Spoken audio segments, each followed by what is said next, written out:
In this short video, I'm going to show you how to write, format and structure both a formal and an informal letter in English. Let's go. What do I mean by formal and informal? Well, we use a formal style when writing to people we don't know or who are senior to us, like your boss, for example. It's just a way of writing that is polite and shows respect. We might also use this style when we're writing letters of complaint or we're asking somebody for information. And we use informal when we're talking to people that we personally know, like friends or family. Formal letters should be planned first. We need to make sure that we write everything we need to explain the situation and make our intentions clear. But it's not a test of our English, so keep it simple is a good choice. A handy way to remember how to organise your paragraphs is to use a mnemonic like the one shown on screen, which helps to structure your letter correctly. This mnemonic not only helps us know what information we want in our paragraphs, but also in which order to place those paragraphs. And it simply stands for situation, complication, result, action, politeness. So S stands for situation. Explain why you're writing. What happened? What do you want? Get straight to the point is the best choice here. Our second paragraph, complication, should explain what this situation in the first paragraph caused to happen. Our third paragraph should explain what the result was of these situations happening together. Our fourth paragraph should describe what action we want to happen after someone has read our letter. And finally, we have politeness, not only using the correct names, etc., but thank the reader for their attention to dealing with your matter. Well, if you've got all that, you're ready to move on to the next step. Have a quick look at this letter. See if you can spot how it's been organised, in which order the paragraphs have been written. Pause the video here and read the letter. Work out what the letter is about.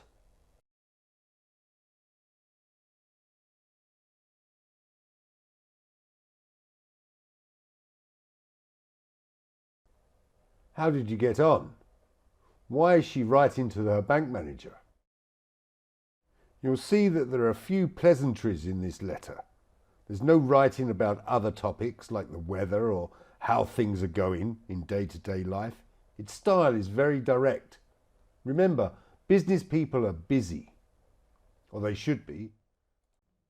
Now let's examine this letter in more detail and see what tips we can pick up. The first thing to note is that we've written the address that the letter has been sent from and who it's being addressed to at the top of the page. Note here that since I don't actually know the name of my bank manager yet, I've simply addressed my letter to the person who is in charge at my bank branch, the manager. Next comes the date we wrote the letter. This can be very important, especially if you're dealing with deadlines.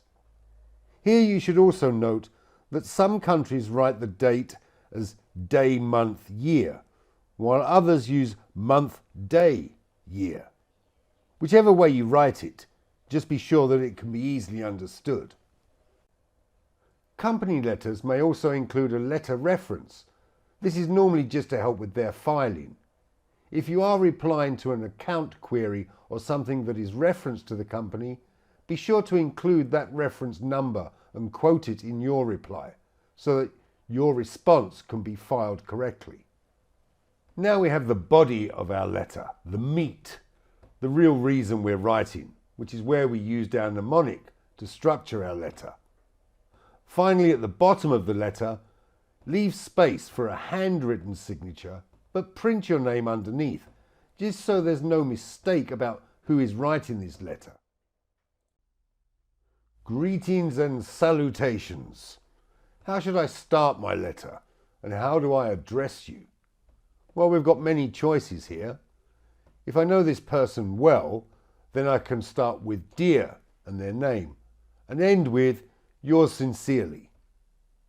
Even then, if it was a professional formal letter written to somebody working for a company, I would still advise using the Mr. before their surname, even if I did know their first name. So only use somebody's first name if the letter is informal and to personal friends or family. So if we start Dear Sir, we need to end with yours faithfully.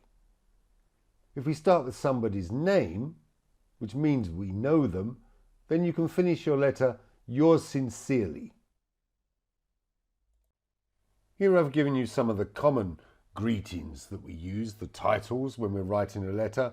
So you'll see MR for Mr. and MRS for Mrs., a married woman. If you're unmarried, then it should be Miss, or more politically correct in this day and age is Ms, M and a small s, which is used to address women who could be married, but you're not sure if they are or not.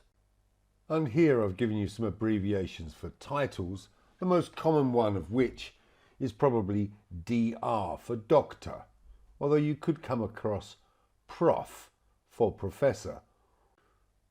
So what do we do if we're writing to a company or organisation and we don't know the name of the person we need to write to?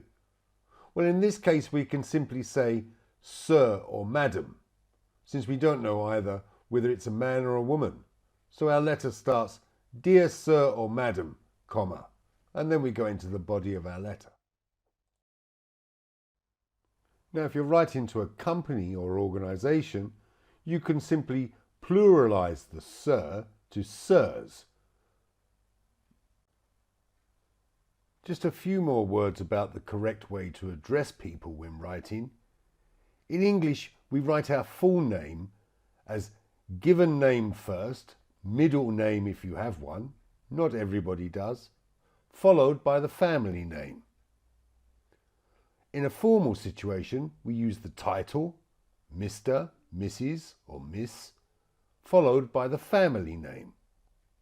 So in my case, that would be Mr. Seaton, or even Mr. Colin Seaton, or maybe just the initials, Mr. C.D. Seaton, but never just Mr. Colin. There might be more than one person in the organisation or office whose first name is Colin. Here are some quick tips to help you write the best letter possible. Always check your spelling. Use short sentences and simple words if they're clearer. Don't forget to write in proper paragraphs. And do read your finished letter for mistakes before you send it. And here are my list of nevers. Never use slang. Don't use jargon just because you know it, maybe somebody else doesn't. And never try to make jokes or be funny. It doesn't work in a business sense. Now let's try putting everything we now know into practice. Here's a simple exercise for you. You bought a second-hand car for £700. It had only been running for a week when the engine broke down. The garage says that it will cost over £400 to repair. You're angry. Now write 3 letters. The first is to the garage where you bought the car. You want your money back. This car was definitely no good.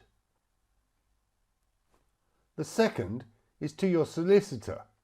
You're not sure what to do if the garage doesn't give you your money back, and you want his advice. And third and lastly, you need to write to your friend. You were going to come and visit them, but now you've got no car. Explain what has happened and that you can't come and visit as planned. Well, that's it. Thanks for watching. I hope you found that useful, and I look forward to seeing examples of your letters.